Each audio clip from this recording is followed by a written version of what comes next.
Bismillahirrahmanirrahim. Assalamu alaikum, dear students. I hope you're all doing great. So today we will discuss our last lesson of the parts of speech, which is about interjections.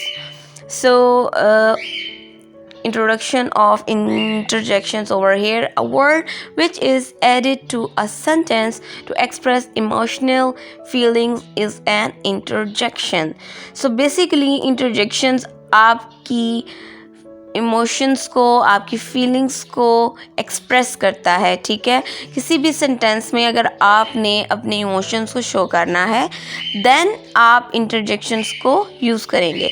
For example, oh what a beautiful garden, okay, hey you have purchase a new car, okay, well both of us we selected for the team.